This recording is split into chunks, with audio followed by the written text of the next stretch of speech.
رمضان شریف میں 3-4 چیزوں کا خاص خیال رکھنا ہے ہم نے، خاص۔ ایک تو رمضان شریف میں قرآن پاک سے خاص محبت فرمائیں، شہر رمضان الذی انزل فیہ القرآن، خاص محبت۔ الحمدللہ ہمارے ہاں قرآن کے عالم بھی موجود ہیں، حافظ بھی موجود ہیں، بلکہ مسجدیں کم ہوتی ہیں، حافظ زیادہ ہوتے ہیں۔ یہ دیکھ لئے مدارس کی خدمات ہیں اللہ کے فضل سے، قراء بھی ہیں، سب کچھ ہے۔ اب ضرورت ہے قرآن پاک سے محبت کرنے والوں کی۔ ہر نقیب، ہر خطیب یہ کہہ رہا ہے کہ سارا قرآن حضور کی تعریف ہے، کہتے ہیں نا جی، تو چاہیے نا کبھی کبھی رکا ہے محفل سے کہ جناب ہمارا دل کر رہا ہے ہمیں سورہ رحمان سنائی جائے۔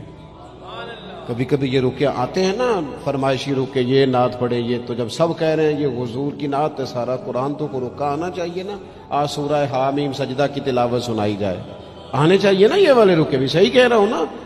تو خوب ارادہ کریں کہ قرآن مجید سننا ہے۔ ہم کھڑے رہتے ہیں، پاسپورٹ کے دفتر بھی 1.5 گھنٹہ لوگ کھڑے ہیں، شناختی کارڈ کے دفتر میں بھی کھڑے، امیگریشن کی لائنوں میں بھی کھڑے۔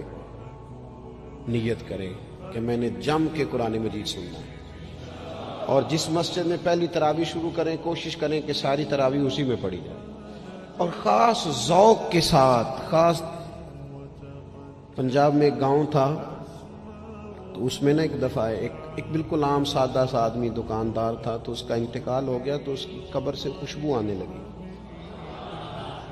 تو اگر پیر صاحب ہوتے پھر تو بچوں کی موج لگ جاتی، کیا بات ہے بھئی، اتنی کرامت۔ عام سادہ آدمی تھا، قبر سے خوشبو آنے لگی، لوگ پہنچ گئے، معلومات کی، گھر تک گئے، کہا کوئی مطلب ٹھیک ہے داڑھی شریف تھی، نمازی تھا، لیکن کوئی ایسی خاص چیز ہم نے نہیں دیکھی۔ تو اس کے گھر والے بتانے لگے کہ نا قرآن مجید نہیں پڑھا ہوا تھا، بوڑھا آدمی تھا لیکن قرآن مجید سے عشق کرتا تھا، کئی گھنٹے قرآن مجید کو وضو کر کے اپنے پاس رکھتا اور پھر انگلیاں چلاتا اور کہتا میرے مالک نے میرے لیے جو بھی فرمایا ہے حق اور سچ ہی فرمایا۔ اسے چومتا، پیار کرتا۔ اللہ نے یہ اعزاز دیا کہ اگر انتقال ہوا تو قبر کی مٹی سے بھی خوشبو آنی شروع ہو گئی۔ خدا را قرآن پاک سے پیار کریں، خوب ذوق بنائیں کہ ہم نے قرآن مجید کو سننا ہے۔ دوسری میری گزارش یہ ہے آپ حضرات سے کہ سحری میں اٹھنا تو ہے ہی، سودا لینے کے لیے بھی جانا ہے، ہمارے یہاں دہی دودھ کے لیے بھی لوگ صبح صبح جاتے ہیں، تو ایسا نہ کریں کہ تھوڑا 10 منٹ اور جلدی اٹھ جائیں اور پورا رمضان تہجد کی نماز پڑھیں۔ بڑی پسند ہے نبی کریم کو تہجد کی نماز۔ صبح اگر 2 رکعتیں نصیب ہو جائیں تو نبی کریم علیہ السلام نے فرمایا جب جوان آدمی تہجد کے لیے کھڑا ہوتا ہے تو اللہ فرشتوں کے سامنے فخر فرماتا ہے۔ یہ ضرور عادت بنائیں، صبح جن لوگوں کو چند نفل نصیب ہو جائیں اور پھر وہ دعا مانگیں، ایک تو رمضان پھر تہجد کا ٹائم، اس ذوق بنا۔ اور تیسری گزارش میری یہ ہے، غریب آدمی جو ہوتا ہے وہ سمجھدار نہیں ہوتا، چونکہ عقل مند ہونے کے لیے تو پیسے ہونا بھی تو ضروری ہے نا۔ میں نے دیکھا ہے کہ بالکل ان پڑھ آدمی ہو لیکن سیٹھ ہو نا، تو بڑے بڑے سیانے لوگوں کو نصیحتیں کر رہا ہوتا ہے اور اس کی سنی بھی جا رہی ہوتی۔ میری غربت نے کیا مجھ کو زمانے میں بدنام، تیری دولت نے تیرے عیب چھپا رکھے۔ یہ نا غریب آدمی، اگر سیانے ہوتے تو وہ بھی مالدار نہ ہوتے، یہ نہیں سمجھدار ہوتے، یہ بیچارے کمزور ہی اس لیے رہ جاتے ہیں کہ ان کو چالاکیاں، تیزیاں الا ماشاءاللہ نہیں آتی۔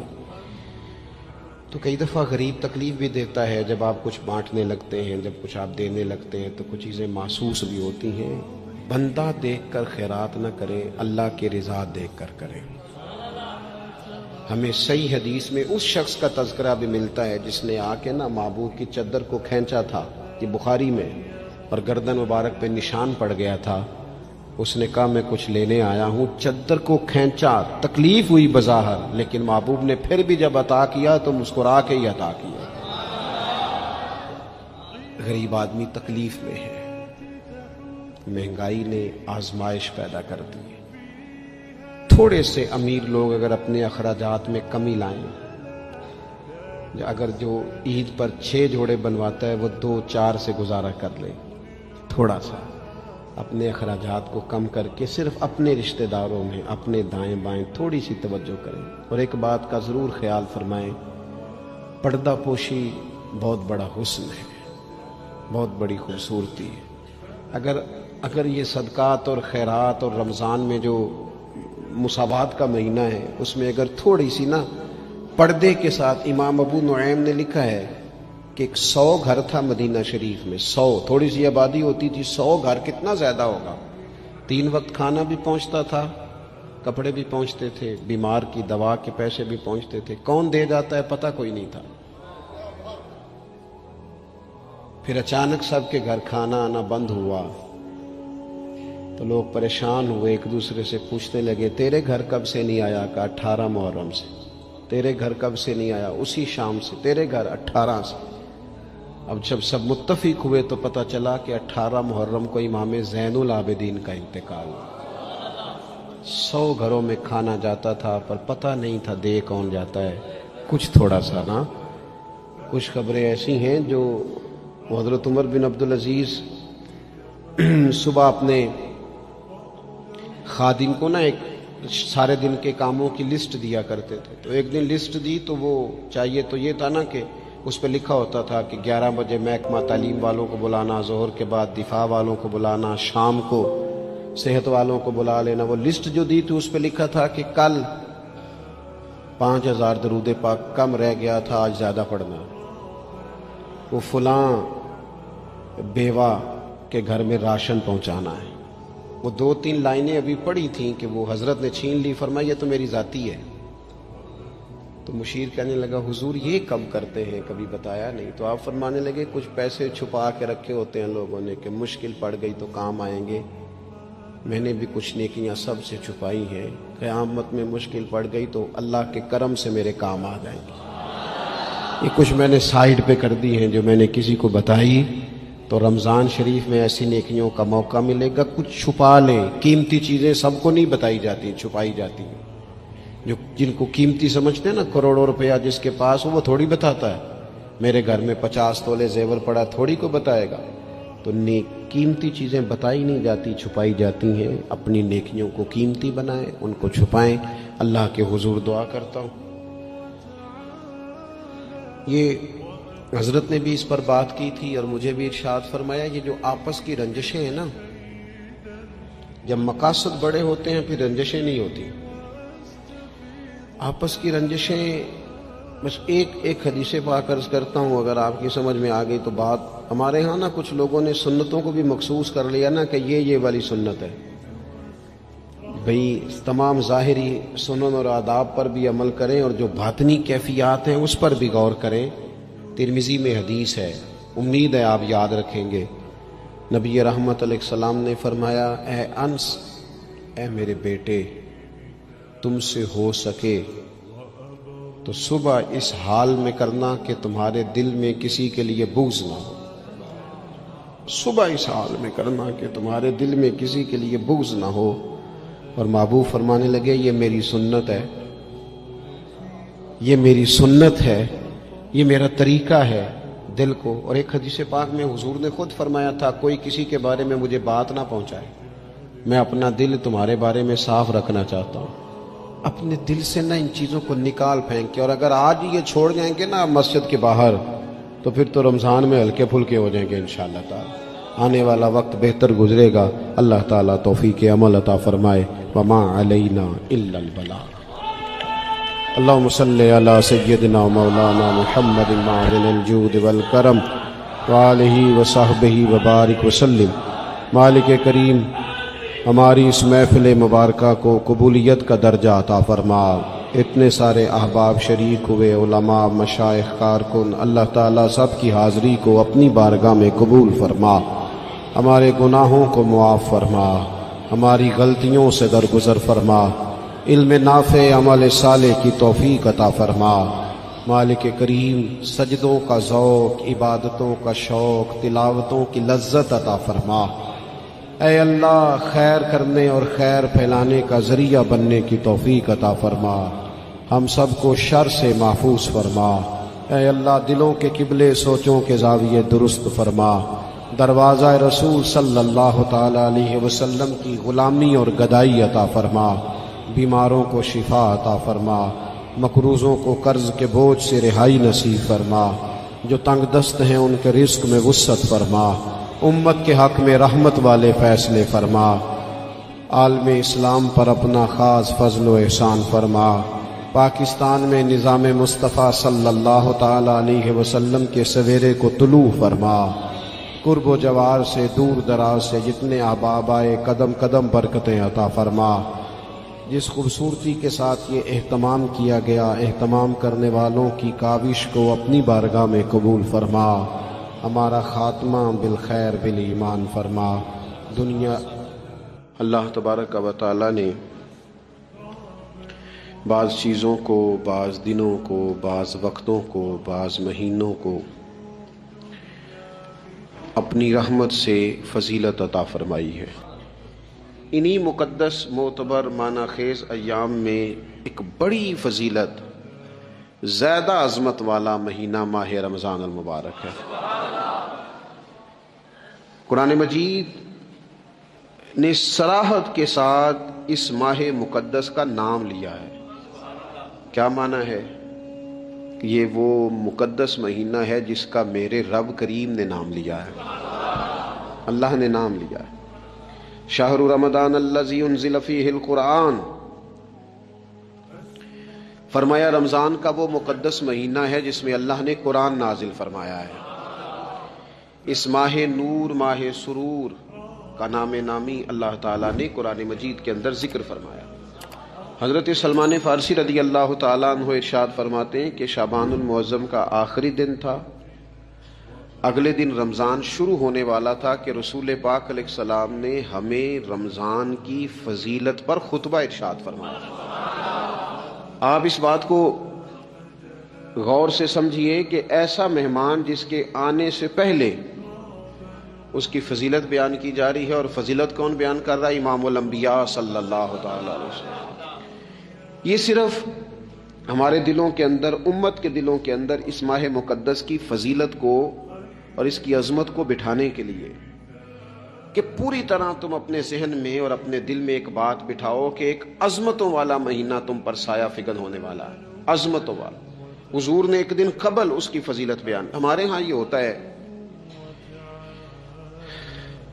کہ ہم کسی چیز کی اہمیت کو لیتے ہیں لیکن سمجھتے ہیں کہ یہ کوئی روٹین ورک ہے، یعنی نارملی ہر سال رمضان شریف آتا ہے، اپنے وقت کے حساب سے چاند بدلتا ہے اور اپنے وقت پر رمضان شریف آ جاتا ہے۔ ہم سمجھتے ہیں کہ مطلب روٹین کا ایک معاملہ ہے، ایک روٹین کی چیز ہے۔ لیکن اگر آپ اس کو اس نظر سے دیکھیں گے نا کہ اس مہینے کے آنے سے پہلے، یعنی ابھی ایک دن بعد آنا ہے رمضان کو، اور آنے سے پہلے حضرت سلمان فارسی فرماتے ہیں کہ نبی پاک نے ہمیں باقاعدہ بلا کے خطبہ دے کے رمضان کی عظمت ہمارے دلوں میں بٹھا، یعنی فکری طور پر اور ذہنی طور پر امت کو تیار کیا۔ فرمایا تم پر ایک ایسا مہینہ سایہ فگن ہونے والا ہے جو مبارک ہے تمہارے لیے، باعث برکت ہے تمہارے لیے۔ تم اپنے آپ کو ذہنی طور پر تیار کرو کہ ایک ماہ نور تمہارے قریب آ رہا ہے۔ جو رمضان، اسلامی عبادات جتنی بھی ہیں نا، وہ مخصوص پوجا پاٹ نہیں۔ اسلامی عبادات میں سے کوئی عبادت بھی ایسی نہیں جس کا مقصد ہی ہو کہ آپ نے اتنے وقت سے لے کر اتنے وقت تک فلاں عمل کرنا ہے۔ جتنی بھی عبادات ہیں اسلامی، وہ اپنے دامن میں کوئی نتیجہ رکھتی ہیں، کوئی رزلٹ رکھتی ہیں، اس کے ثمرات انسانی زندگی پر مرتب ہوتے ہیں۔ انسان کو تزکیہ نصیب ہوتا ہے، اس کے باطن کو صفائی نصیب ہوتی ہے، اسے خیر کرنے کا موقع ملتا ہے، تربیت کے بہت سارے مواقع اس میں پائے جاتے ہیں، بہت سارے اسرار و رموز کے ساتھ اسلامی عبادات ہیں۔ یہ جو رمضان المبارک ہے نا، یہ جو روزہ ہے، یہ روزہ اپنے دامن کے اندر تربیت رکھتا ہے، تربیت۔ یا ایھا الذین آمنوا کتب علیکم الصیام کما کتب علی الذین من قبلکم لعلکم تتقون۔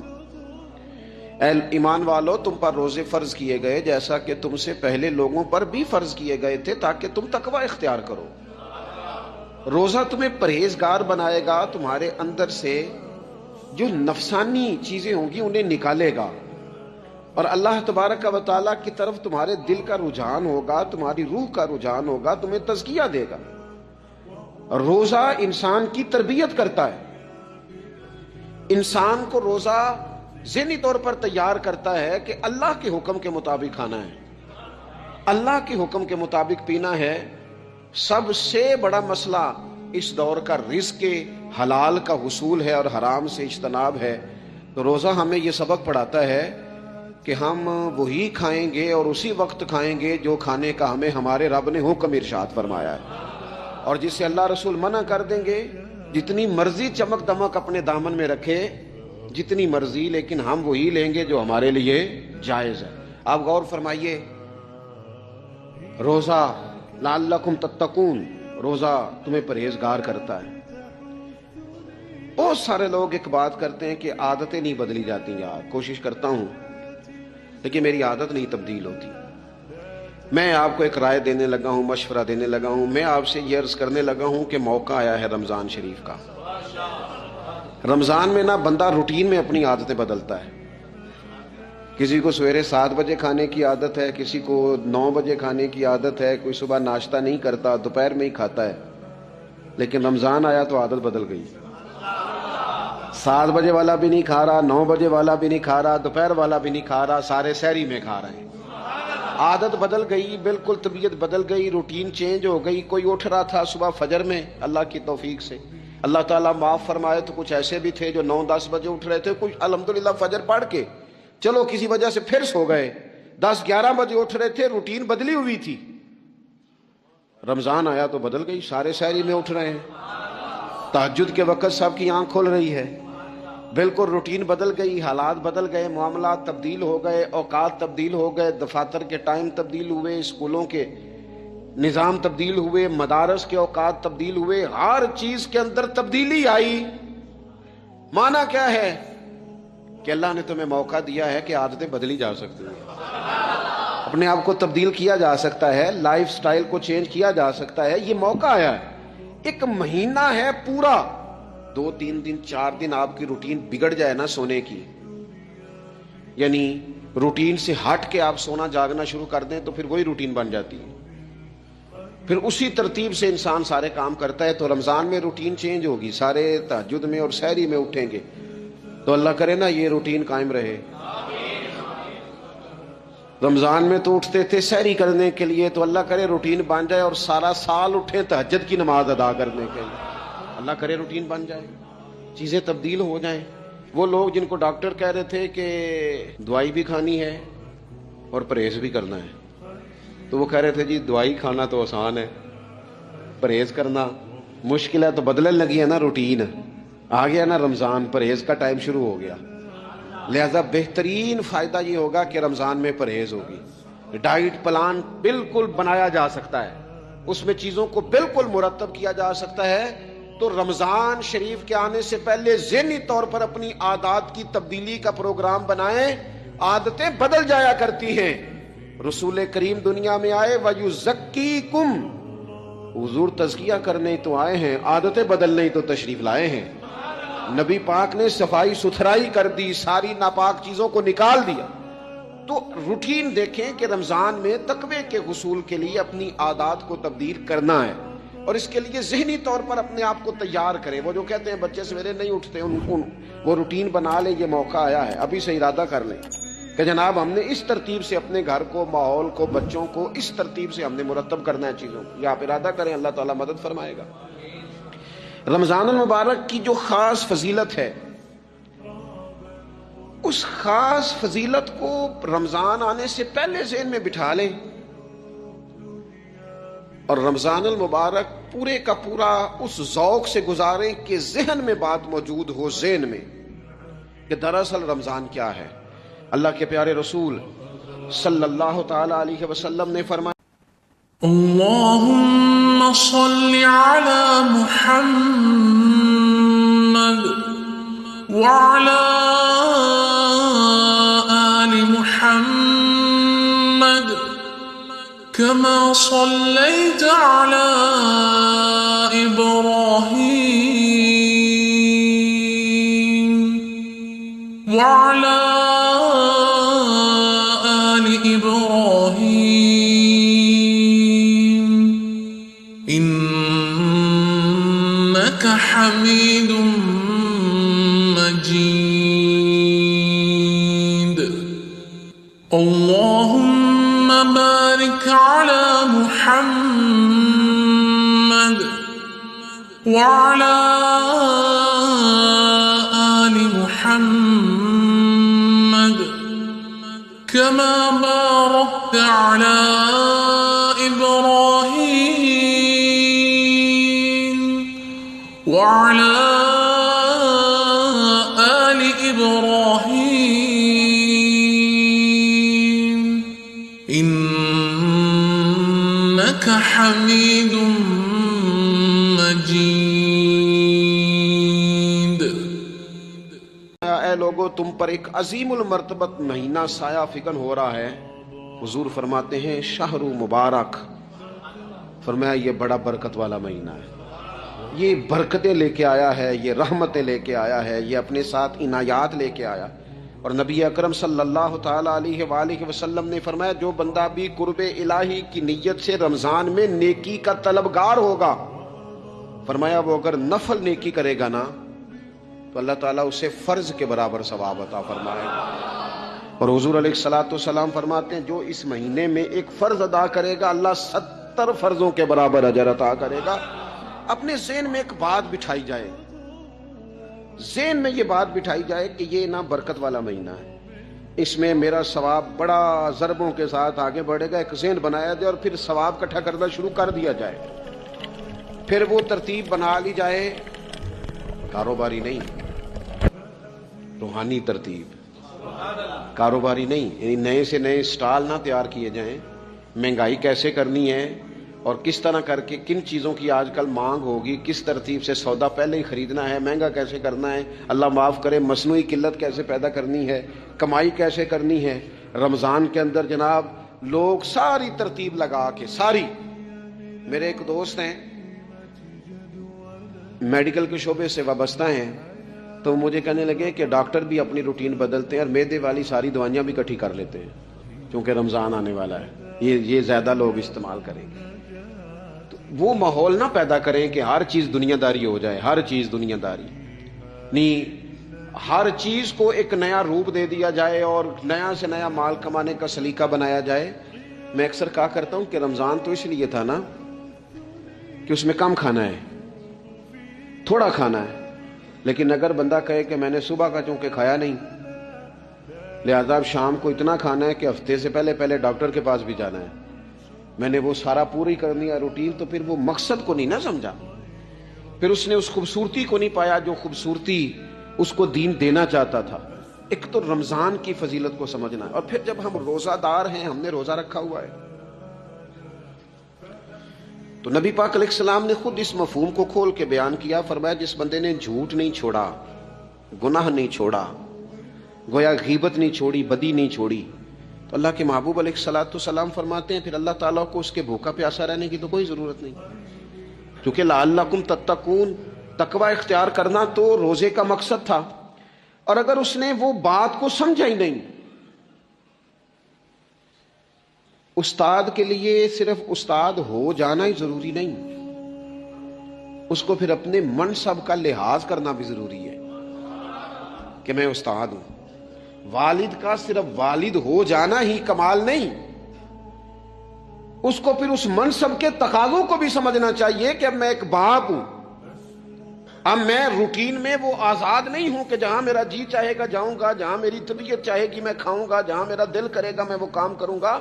اب آپ سرپرست ہیں، سربراہ ہیں. انسان دیکھیں نا، ایک شخص ہے وہ عالم ہے، علم پڑھ لینا صرف کمال نہیں، وہ اپنے منصب کو بھی تو سمجھے نا، اس منصب کے وقار کو، اس کے لحاظ کو بھی تو سمجھے نا.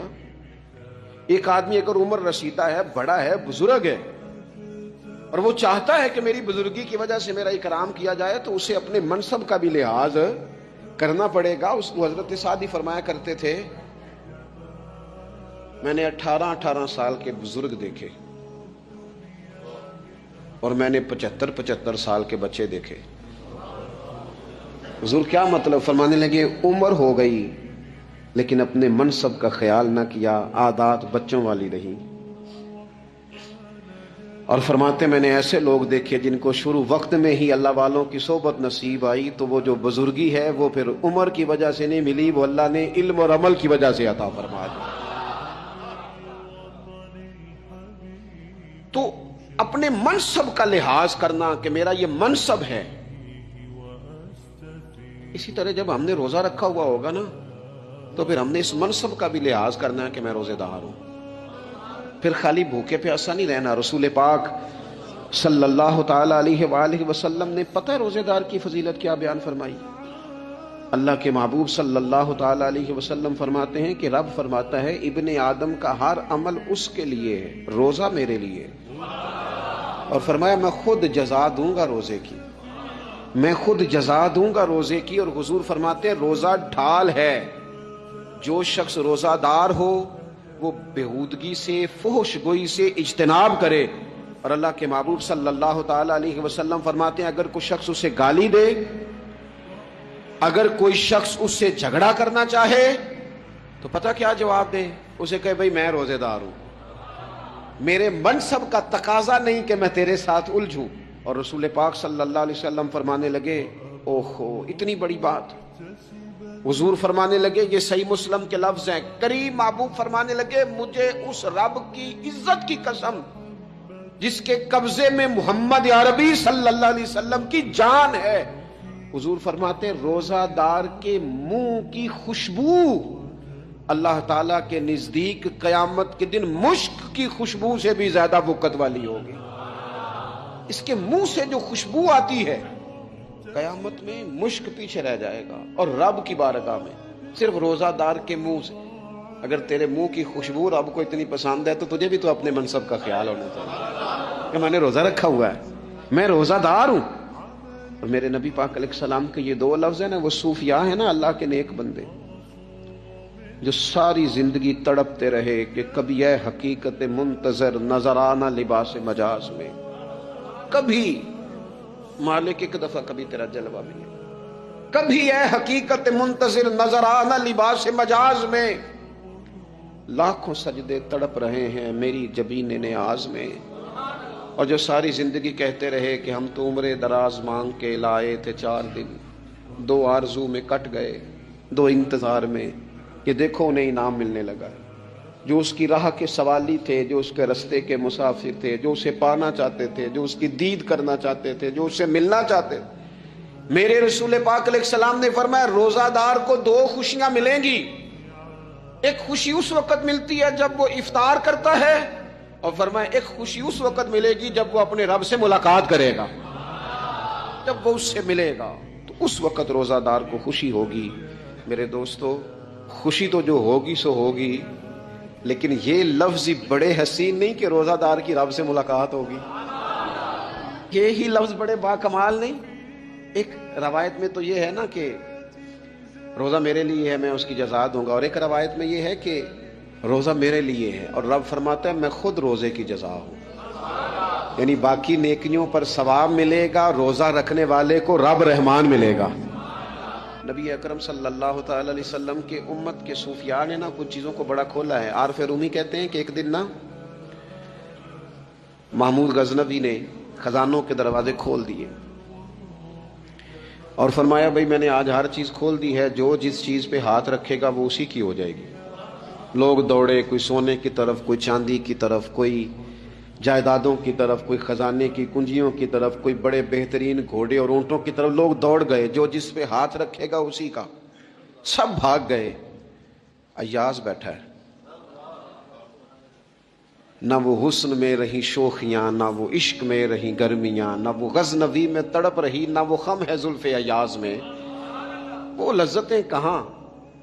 ایاز چپ کر کے بیٹھا ہے۔ پھر محمود نے ایاز کی طرف مخاطب کر کے کہا ایاز اٹھنا نہیں، آج لوٹ سے لگ گئی ہے، جو جس چیز پہ ہاتھ رکھے گا اسی کی۔ ایاز کہنے لگا بات پکی ہے نا؟ تو محمود خوش تھے، موڈ بڑا اچھا تھا، کہا بالکل پکی ہے۔ تو ایاز کہنے لگے چلو ٹھیک ہے۔ ایاز اٹھے، پیچھے سے جا کے نا تو محمود کے کندھے پہ ہاتھ رکھ دیا، محمود کے کندھے پہ ہاتھ رکھا۔ محمود کہنے لگے یہ کیا بات کا، آپ سے میں نے پوچھا تھا بات پکی ہے، جو جس پہ ہاتھ رکھے گا اسی کا نا۔ تو تھوڑی دیر پہلے مسکراتے چہروں میں آنسو آ گئے. ایاز بھی روئے تو محمود بھی روئے. کہا بادشاہ پکا رہنا، وہ جن کو خزانے چاہیے تھے وہ دوڑ گئے، مجھے تو چاہیے. لنگ کئی مہینے تے برس گئے تے تیری دید نو دیدے ترس گئے، تیری تو ملے گا. تو پھر کہا محمود نے، اس نے کہا میں وعدہ کر چکا تھا، بس ٹھیک ہے، باقیوں کے خزانے اور میں تیرا طے ہو گئی. فرمایا باقی نیکیوں پر ثواب ملے گا اور روزہ رکھنے والے کو رب رحمان ملے گا، اللہ کا قرب ملے گا. دیکھو نا، وہ خاص انسان کو کیفیت حاصل ہوتی ہے روزے میں، رب کے ہونے کا یقین. وہ جو صوفیاء کہتے ہیں نا مراقبہ کرو، وہ نصیب ہوتا ہے. یعنی کسی کو کیا پتا ہے اس کا روزہ ہے کہ نہیں، اکیلا ہے نا گھر میں، فریزر بھرا ہوا ہے، نہیں نہ کھاتا. کیوں؟ اسے پتا ہے میرا رب میرے ساتھ ہے، میرا رب مجھے دیکھ رہا ہے. بس یہ تصور توحید پکا ہو جاتا ہے رمضان. تو پھر اللہ تبارک و تعالیٰ کی بھی خاص رحمت اور کوئی خاص ہی اعزاز. حضور فرماتے ہیں جنت کے کئی دروازے ہیں، ایک باب الریان ہے، اس سے صرف روزہ دار گزریں گے. آواز ہوگا روزے والے آ جاؤ، وہ آ جائیں گے. فرمایا اس خاص دروازے سے گزرو. جب گزر جائیں گے تو فرمایا بند کر دو بھائی، اور کوئی نہیں گزرے گا یہاں سے.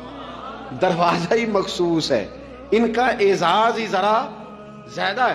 تو میرے عزیز، رمضان شریف کے اندر وہ منصب کا بس خیال رکھیں کہ میں روزہ دار ہوں، اس احتیاط کے ساتھ. اور دوسری جو رمضان کی چند عبادات ہیں نا، سب سے پہلی تو میں عرض کروں گا تراویح کے حوالے سے. یہ بات یاد رکھ لیں کہ نبی پاک علیہ الصلوۃ والسلام نے فرمایا جس نے ایمان اور احتساب کی نیت کے ساتھ رمضان میں قیام کیا، اللہ اس کے پچھلے سارے گناہوں کو معاف فرما دے گا. اور ایک مقام پر نبی پاک صلی اللہ تعالی علیہ وسلم نے بیان کیا، یہ مشکات میں موجود ہے. حضور فرماتے ہیں رمضان اور قرآن دونوں قیامت کے دن بندے کی شفاعت کریں گے. رمضان کہے گا یا اللہ میں نے اسے دن بھر کھانا کھانے سے باز رکھا، اور تیری بارگاہ کے حکم کے مطابق اس نے اپنے آپ کو ان چیزوں سے بچا کے رکھا. اور قرآن کہے گا مالک رات میں نے اسے نیند سے روکے رکھا. کیا مطلب؟ اس نے کھڑے ہو کے عبادت کی. اگرچہ اس سے مراد شارحین حدیث نے تراویح بھی لیا ہے، تہجد کی نماز بھی لیا ہے، صلاۃ اللیل بھی لی ہے، لیکن میرے عزیز یہ خاص ربط ہے قرآن مجید کے ساتھ تراویح کا. مسنون ہے رمضان کی راتوں میں قرآن مجید اور تراویح کا پڑھنا. اگر تھوڑی سی نا طبیعت میں صرف تبدیلی پیدا کی جائے، میں نے دیکھا ہے کہ جو لوگ کہتے ہیں نا میرا وقت بڑا قیمتی ہے، بڑی ساری جگہوں پہ آپ کو بیٹھنا پڑتا ہے، بیٹھیں آپ 2 گھنٹے بیٹھیں، 3 گھنٹے بیٹھیں. میں نے دیکھا ہے لوگ جاتے ہیں کسی دفتر میں تو رات کو ہی چلے جاتے ہیں، اس علاقے میں کھڑے ہیں، پاسپورٹ کے دفتر کھڑے ہیں، شناختی کارڈ کے دفتر کھڑے ہیں، امیگریشن کی لائنوں میں کھڑے ہیں. کچھ ذہن تو بنائیں کہ میں انہیں رات کھڑے رہنا ہے اور اپنے رب کی عبادت کرنی ہے. تراویح کو ذرا ذوق سے آپ اگر تھوڑا ارادہ کر لیں گے نا، یعنی کوئی ایسا مشکل کام نہیں. میری تو رائے یہ ہے کہ پہلے 3-4 دن ذرا جم کے ذہن بنائیں اور تھوڑا سا نا روٹین کو بدلنے کی کوشش نہ کریں. جس امام صاحب کے پیچھے تراویح شروع کریں کوشش کریں ساری وہیں پڑھیں. روٹین بدلنے سے بھی سستی آتی ہے. ایک دن یہاں گئے، 2 دن وہاں گئے، تو یہ روٹین بدلنے سے بھی بعض اوقات سستی آتی ہے. کوشش کریں ایک جگہ پہ قرآن شریف سننا شروع کریں اور پھر پورا قرآن مجید وہیں پہ سنیں اور تھوڑا ذہن بنائیں. میں نے دیکھا ہے ہمارے استاد صاحب اس طرح کیا کرتے تھے کہ بہت تھوڑا کھانا افطاری کے وقت، تھوڑا، اور ان سے کہا جاتا آپ بزرگ آدمی ہیں، اتنا کم کھانا کیسے نظام چلے گا؟ تو فرماتے تھے میں 1 چپاتی اور آدھی چپاتی کھا لوں گا لیکن تراویح کے بعد. اب اگر زیادہ کھانا کھاؤں گا تو طبیعت میں سستی آئے گی، میرے لیے کھڑا ہونا مشکل ہو جائے. سادہ سا کھانے کے ساتھ افطاری کی جائے گی. اور تراویح کے لیے اپنے آپ کو ذہنی کہاں ٹائم ملتا ہے سارا سال قرآن پڑھنے سننے کا؟ یہ تو اللہ نے موقع عطا فرمایا ہے. تو تھوڑا سا اگر دلچسپی پیدا کی جائے، بڑا سونا قرآن مجید پڑھا جاتا ہے مساجد میں، بچے بڑی خوبصورتی سے، تو اللہ کا شکر ہے جگہ جگہ پہ. اور مساجد کے علاوہ بھی میں نے دیکھا ہے ہم سے لوگ مطالبہ کرتے ہیں کہ ہماری فیکٹری میں رات کو بھی کام ہوتا ہے، اتنے سارے ورکر ہیں تو بچہ کوئی مل جائے قرآن شریف سنائے، فلانی جگہ بھی اتنے لوگ ہیں تو اگر موقع مل جائے. تو اگر تھوڑا ذہن بنایا جائے، شوق پیدا کیا جائے تو اللہ تعالیٰ فضل فرماتا ہے، انسان کو طاقت ملتی ہے کھڑے رہنے کی. ایک تو تراویح، روزہ، تراویح، اور تیسری بات ہے سحر اور افطار. یہ جو سحری اور افطار، یہودی جو تھے نا وہ سحری نہیں کرتے تھے، سحری کا نام و نشان نہیں تھا. روزہ رکھتے، سحری نہیں کرتے.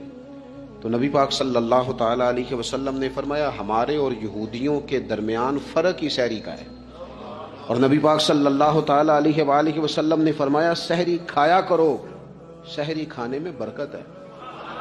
اور اگلی بات سننی ہے آپ نے تو خوش ہو جانا ہے، سحری کو معمولی نہ سمجھے، سحری کرنا عبادت ہے۔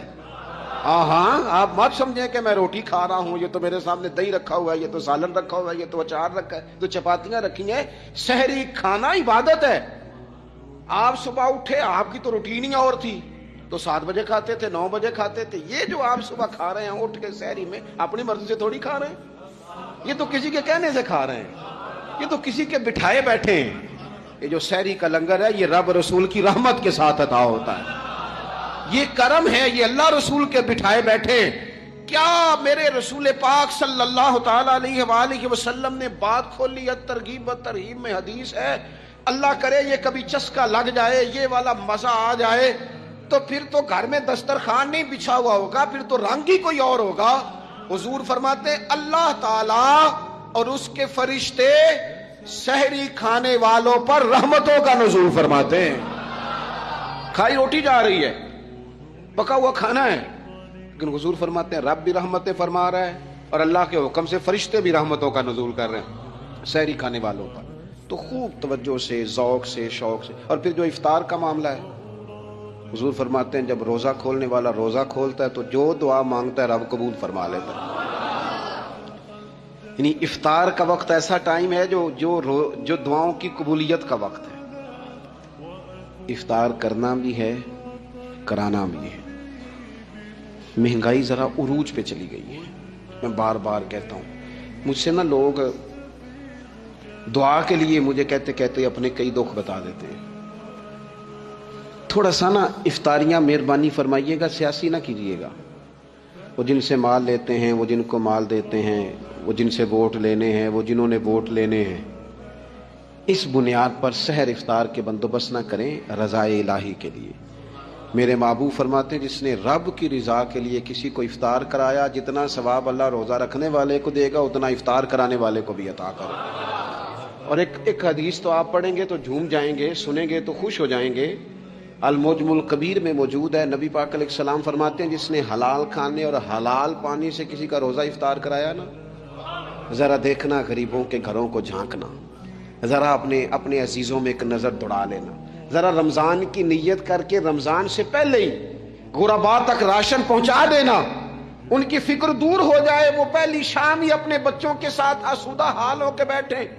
دیکھ لینا یہ نہ ہو کہ ایک بھائی کھول کے کھا رہا ہو اور دوسرے کے بچے منتظر ہوں کہ آج سحر افطار میں کیا کرنا ہے۔ اپنے گلی محلے میں دیکھ لینا، ہم اس رسول کے ماننے والے ہیں جنہوں نے فرمایا میں اسے مومن ہی نہیں جانتا جو پیٹ بھر کے کھائے اور اس کا ہمسایہ بھوکا رہ جائے۔ تھوڑا سا اپنے ارد گرد نظر ڈال لینا، المجم الکبیر میں حدیث موجود ہے۔ اللہ کے پیارے رسول صلی اللہ تعالی علیہ وسلم نے فرمایا جس نے حلال پانی سے، حلال روٹی سے کسی کا روزہ افطار کرایا تو فرمایا فرشتے اس بندے کے لیے رمضان کے دنوں میں، رمضان کی گھڑیوں میں دعا کرتے ہیں، اور جناب جبریل امین اس کے لیے شب قدر کی رات دعا کرتے ہیں۔ حضرت جبریل شب قدر میں دعا کریں گے، خاص رات، یا اللہ اس بندے پر فضل فرما، اس نے تو غریب آدمی کو افطار کرا۔ یہ ایک عبادت ہے، اس عبادت کا خیال کریں۔ پھر اعتکاف آئے گا، رمضان کے آخری 10 دنوں کا اعتکاف۔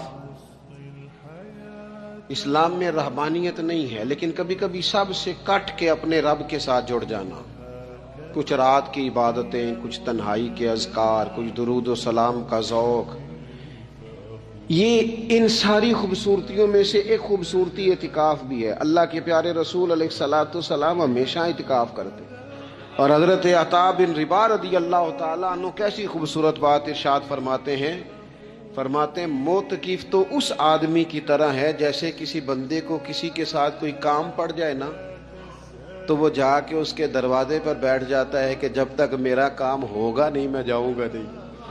فرماتے ہیں یہ اعتکاف والا بھی آ کے رب کریم کے گھر بیٹھ گیا ہے کہ جب تک تو معاف نہیں کرے گا میں جاؤں گا نہیں، جب تک تو بخشش نہیں کرے گا میں اس دروازے سے ہٹوں گا نہیں۔ حضرت ابن عباس رضی اللہ تعالیٰ عنہ نبی پاک علیہ السلام کے روضہ انور کی طرف اشارہ کر کے کہا کرتے تھے زیادہ دیر نہیں ہوئی، اشارہ کر کے کہتے تھے زیادہ دیر نہیں ہوئی، اس روضہ مبارک میں آرام فرما۔ رسول رحمت علیہ السلام سے میں نے اپنے کانوں سے سنا ہے، اور جب یہ بات ارشاد فرماتے تھے تو روتے بھی تھے۔ فرماتے ہیں میں نے خود نبی پاک علیہ الصلوۃ والسلام سے سنا ہے کہ جو شخص اللہ تعالیٰ کی رضا کے لیے ایک دن کا بھی اعتکاف کرے گا نا، اللہ تبارک و تعالیٰ اس کے اور جہنم کے درمیان 3 خندقوں کی آڑ بنا دے گا، اور فرمایا ان کی مسافت زمین و آسمان سے بھی زیادہ ہوگی۔ یہ 3 خندقیں اتنی بڑی جن کی چوڑائی زمین آسمان سے بھی زیادہ ہوگی، ایک دن اعتکاف کر لے تو اللہ اس بندے کو دوزخ سے اتنا دور فرما دے گا۔ بہت سارے لوگ ہیں جن کو بڑا ٹائم ملتا ہے چھٹیاں گزارنے کے لیے، کبھی کسی سیاحتی مقام پر، کبھی کسی سیاحتی مقام پر، خرچہ بھی مل جاتا ہے، کام بھی ہو جاتا ہے، سارے سلسلے بن جاتے ہیں، بڑی بڑی جگہوں پہ لوگ جا کے ٹائم گزارتے ہیں۔ تو ایسا نہ ہو کہ 10 دن اللہ کے گھر میں بھی گزارے جائیں۔ علماء نے لکھا ہے کہ کوشش تو کریں ہر سال اعتکاف ہو، نہ ہو سکے تو چلو چند سالوں کے بعد ہو جائے۔ اور فرماتے ہیں کہ زندگی میں ایک دفعہ تو اس سنت کو ضرور ادا کرنا چاہیے۔ کوئی بندہ ایسا نہ ہو جو محروم رہ جائے، زندگی میں ایک بار صحیح پر اعتکاف کے ساتھ اپنے آپ کو وابستہ ضرور کرے۔ رمضان المبارک کے اندر آخری عشرہ شب قدر کی تلاش کا عشرہ ہے۔ اللہ کے پیارے رسول صلی اللہ تعالی علیہ وسلم ان 10 دنوں میں خود بھی عبادت کرتے تھے اور گھر والوں کو بھی جگایا کرتے تھے، اور اپنے اہل خانہ کو تاکید فرماتے تھے کہ اٹھو اٹھو، آگے بڑھو، یہ آرام کرنے کے دن نہیں ہیں۔ ہمارے ہاں یہ ہوتا ہے کہ وہ جو آخری 10 دن زیادہ عبادت کے تھے، شب قدر کی تلاش کے تھے، وہ آخری 10 دن سارے بازار میں گزر جاتے ہیں، کپڑے سلوائے جا رہے ہیں، کپڑے خریدے جا رہے ہیں، جوتے خریدے جا رہے ہیں، واپس کیے جا رہے ہیں، دوبارہ لیے جا رہے ہیں، سفر ہو رہا ہے، آنا جانا ہو رہا ہے، عیدیاں بٹ رہی ہیں۔